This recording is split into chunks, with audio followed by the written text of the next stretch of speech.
Yeah, I'm crazy about music. You play beautiful music, beautiful sound.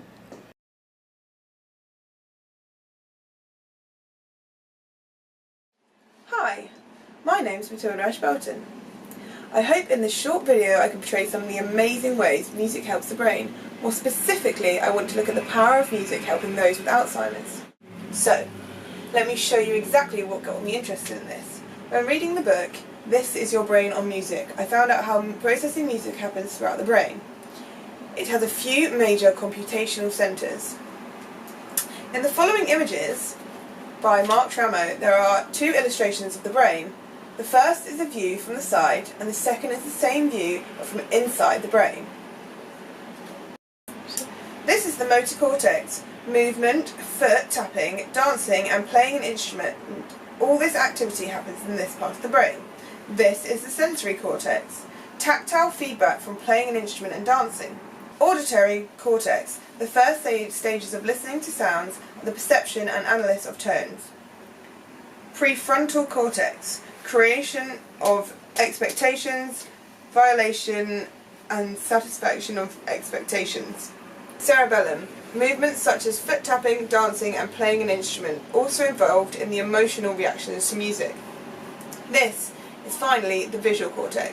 Reading music, looking at the performance movements, including one's own. This is the corpus callosum. This connects the left and the right hemispheres of the brain. This section is the hippocampus, memory for music, musical experience and context. This is the cerebellum. Music such as foot tapping, dancing and playing an instrument also involved in the emotional reactions to music. This is the nucleus accumbens. Emotional reactions to music happen in this part of the brain. When doing my research, I decided to split my findings into a few subheadings: emotion, memory, learning and neuroplasticity. In this video, however, I'm only going to look at the memory and neuroplasticity parts. So, what is neuroplasticity? This is what I found when typing it into Google. Neuroplasticity allows the neurons, nerve cells, in the brain to compensate for injury, disease, and to adjust the activities in response to new situations or changes in the environment. Anyone confused by that? Basically, when someone's brain is damaged, the usual pathways to function are altered, so that it needs to find or create new routes. Incredibly, music can provide the appropriate stimuli to create these new pathways and help the brain rewire itself. There's a study I found, conducted by the University of Newcastle in Australia. Popular music was played to patients with severe brain injuries, in some cases affecting their memory. Simply playing the music affected the patient's brain ability to reconnect with the memories they previously could not access. Peter Janetta, a neuroscientist at the University of California, Davis, said, "I don't think we're there yet with a bulletproof explanation for why this happens, but I do think this phenomenon is real and it's just a matter of time before it's brought out by scientific research." Many researchers have looked into this and now have ideas about music having an immediate positive effect on the brain. Why though? What is so special about certain music with different patients? Well, subconsciously, we all associate certain sounds or songs with specific emotions. Music tends to accompany events in our lives that arouse emotions and have a big impact on one's life. For example, the first dance at your wedding, a specific song for your childhood, or even songs paired with everyday activities. Neurologist Oliver Sacks says, "Music evokes emotion, and emotion can bring with it memory. It brings back the feeling of life when nothing else can." Current research indicates that areas in the brain which process music are less damaged by Alzheimer's or dementia compared to the other parts of the brain. Music therapy is seen as one of the most useful activities for those with dementia or Alzheimer's. Some of the activities include listening, performing, composing, or improvising over a piece. This has been said to simulate remote memory and help reduce confusion of their surroundings. This kind of treatment is not only used for those with the late stages of Alzheimer's, it's actually better put into practice in the early stages of the disease. 70 to 90% of patients get agitated and often are confused by the surroundings, but research shows by playing them a song, specifically their favourite song, can improve their mood, reduce agitation, influence motor skills, perhaps by them dancing along, or even improve their social skills. I would now like to tell you a story about an elderly man called Henry Dreyer. He is a 92-year-old man with dementia. He has been in a care home for a decade after he was diagnosed, and he is said to be not responsive and slumped over his desk the majority of the day.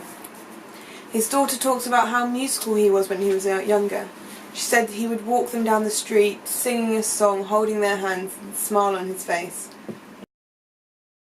There's a program in America called Music and Memory. They work with and help residents in nursing homes and other organisations who suffer from a wide range of challenges by simply playing them some personalised music.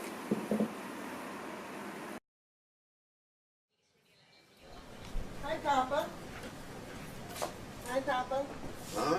How you doing? I'm all right. I'm fine. Wait. Who am I? I don't know. Wait a minute. The transformation is so moving when Henry puts his headphones on. From seeing him curled over and often not opening his eyes at all, to this man who is responsive, who you could have a conversation with. He says, "Music gives me the feeling of love."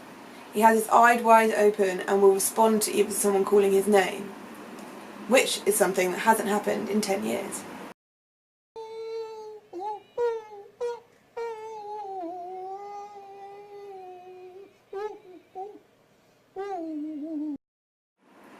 A complete transformation. Obviously this is not permanent, but for his family it's just all they need to still feel connected with him. The effect even lasts after the headphones are removed. "I'm crazy about music," he says. "I guess Cab Calloway is my #1 band guy." This story, along with 7 others, is documented in the film Alive Inside. The film shows the uncanny power of music reawakening emotions and lost memories. Oliver Sacks appears in this documentary. He's an author and neurologist who has written extensively about the effects of music on the brain. In the film he says, "In some sense, Henry is restored to himself. He remembers who he is. He has reacquired his identity for a while through the power of music." Oh, behold the Christmas. Oh. You can count and plan on me with plenty of snow, mistletoe, present wrapped around your tree. I want to leave you with a quote by Sting. "Music seems to have an almost willful, evasive quality, defying simple explanation, so that the more we find out, the more there is to know."